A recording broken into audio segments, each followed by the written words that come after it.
And those some of the opinions that he held in Iraq, he changed. Because he was exposed to a newer set of hadith.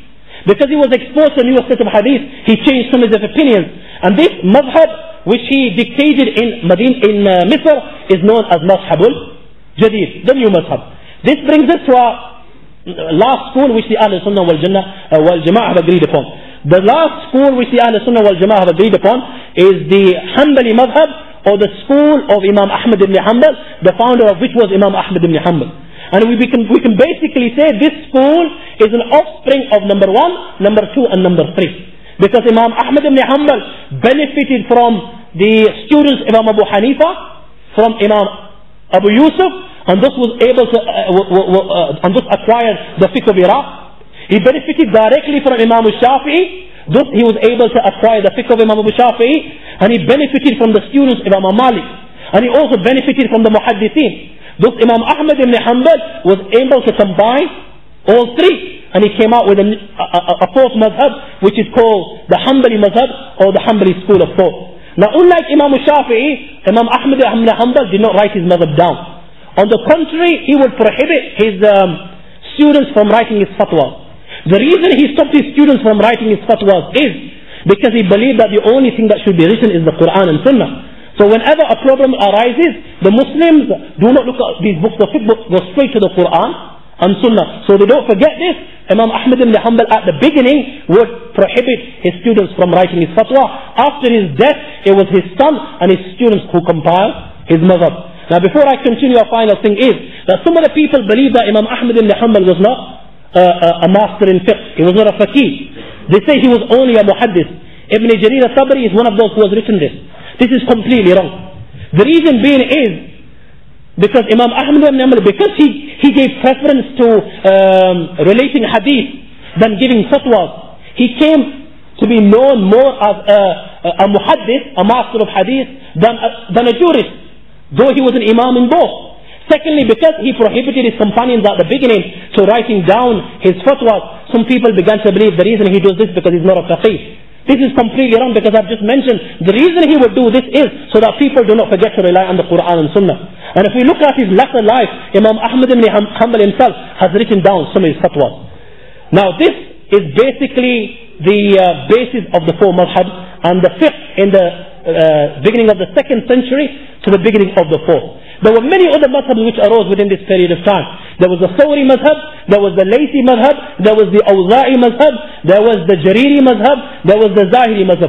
But all these madhabs died out due to one reason or another. And because they died out and do not exist today, and the Ahl Sunnah wal Jama'ah have agreed upon these four, it is pointless talking about these madhabs. Now in spite that these great Imams had different opinions, subhanallah, the respect the Imams had for one another was amazing. Imam Abu Shafi'i would say regarding Abu Hanifa, "An-nasu fil fiqh i'alam ala Abi Hanifa."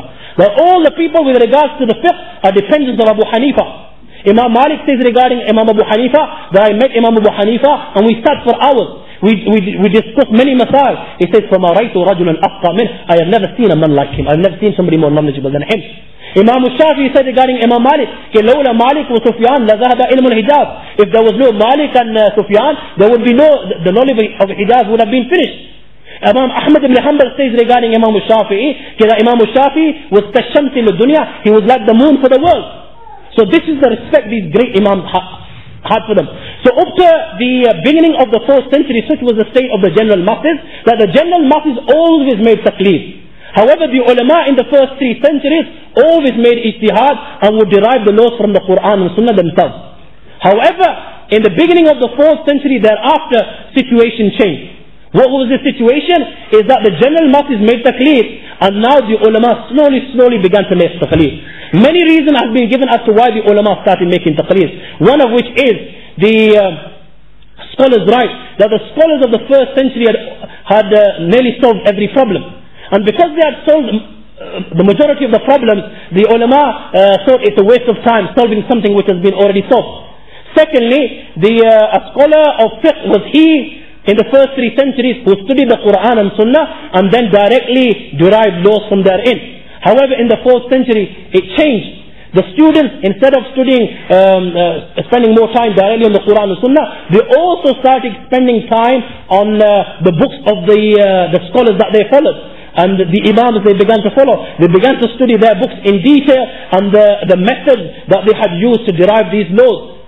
And because of this, the taqleed crept in. And what happened was, slowly, more and more scholars began to make taqleed of the four madhabs, because the four madhabs became stronger and stronger, to the extent that in different parts of the world, it was this madhab which governed them, and the Khalifa at the time would follow these laws. And slowly, the door of Ijtihad was closed, till finally now what we have is the Ahl Sunnah wal Jama'ah, basically following one of the four Imams.